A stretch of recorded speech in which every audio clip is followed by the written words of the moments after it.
Përshëndetje, Dashi, Demi, Binjakët, Gaforja, Luani, Virgjëresha, Peshorja, Akrepi, Shigjetari, Bricjapi, Ujori dhe Peshqit.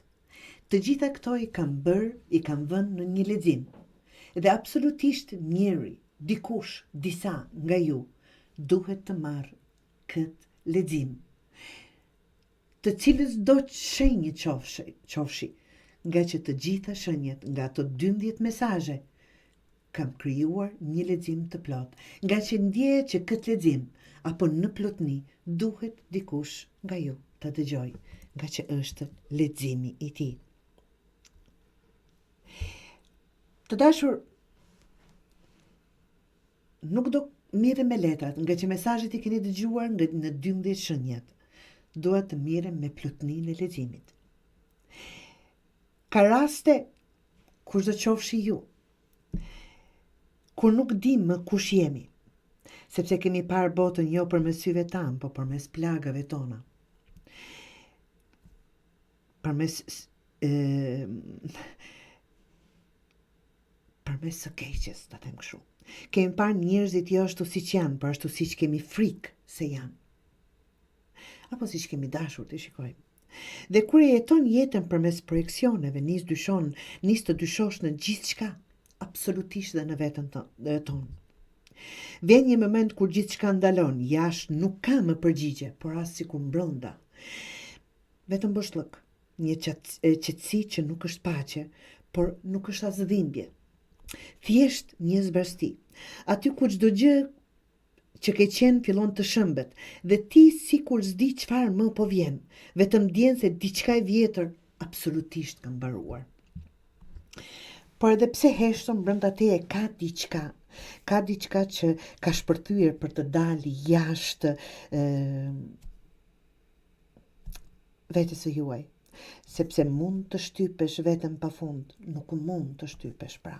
S'mund të mbash më barrat e të gjithëve. Tensionin mbledhur të ndal frymën dhe shpirti po të kërkon të çlirohet. Jo për të rebeluar ndaj botës, po për të jetuar më në fund për veten e juaj, për ty. Për çdo që është ky lexim. Të dashur, ku fillon të jetosh për veten tënde, ndalon së krahasuari, sepse kupton se ti nuk je si askush tjetër. Jemi të gjithë unik, absolutisht, dhe s'duhet të jesh si dikush tjetër. Ti ke kohën tënde, rrugën tënde, ritmin tënd, dhe ajo që ke parë si dobësi është dhurata jote më e madhe. I dashur apo e dashur kushdo që t'jesh. Atëherë, për herë të parë pas shumë kohësh, je duke u kthyer brenda vetes tate. Sepse nuk keni patur kohë të dëgjoni veten, nuk keni patur kohë të mireni me veten e juaj. Ta dëgjosh atë zë. Dhe nuk është e lehtë, sepse zhurma në kokë është jashtëmanse e fortë, nga që ka qenë si këmbane kohë pas kohe, por nuk e keni patur mundësinë ta dëgjoni. Por kur qëndron mjaftueshëm në heshtje, zëri yt fillon të flasë, dhe nuk të gënjen absolutisht. Ai zë të kujton se ti e ke ditur gjithmonë drejtimin, vetëm se s'ke pasur besim tek vetja jote. Apo vetëm s'ke pasur besim të bindësh dikë.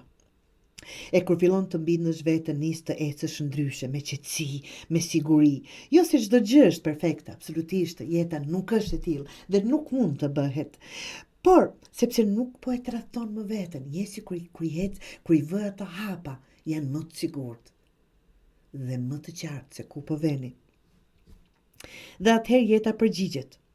Kur jemi të tillë, jeta absolutisht përgjigjet. Hapat e tu nisin të sjellin sukses, jo vetëm të dukshëm, por një ndjesi të thellë. Po, jam në rrugën e duhur. Dhe kur ke kaluar nëpër gjithë këtë transformim, kupton fuqinë tënde krijuese.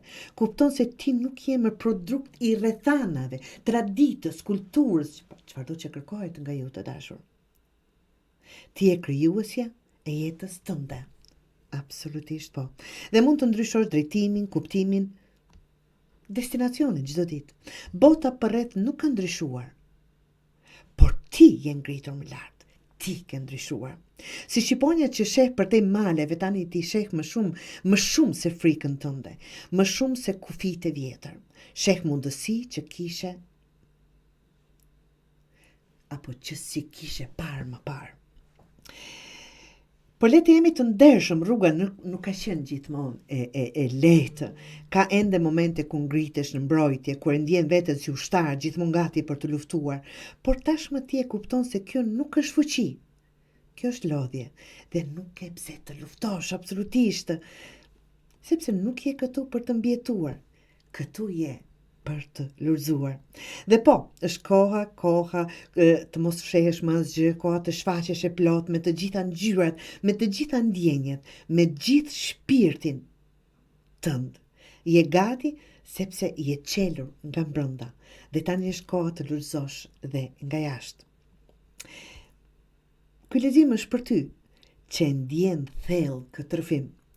Jo rastësisht je këtu, ata që e dëgjon, jo rastësisht e lexove apo e dëgjove deri në fund, sepse ndoshta ky nuk është fundi i këtij kapitulli, por fillimi i jetës tënde të re. Absolutisht, kushdo që e ka dëgjuar deri në fund dhe ka rezonuar me një farë mënyrë jetën e tij, ky është rrugtimi jot, i ri, fillimi i ri, kapitulli i ri që po përfundon absolutisht me një qelje, me një lulëzim, me një çlirim të dashur kushdo që qofshi ju.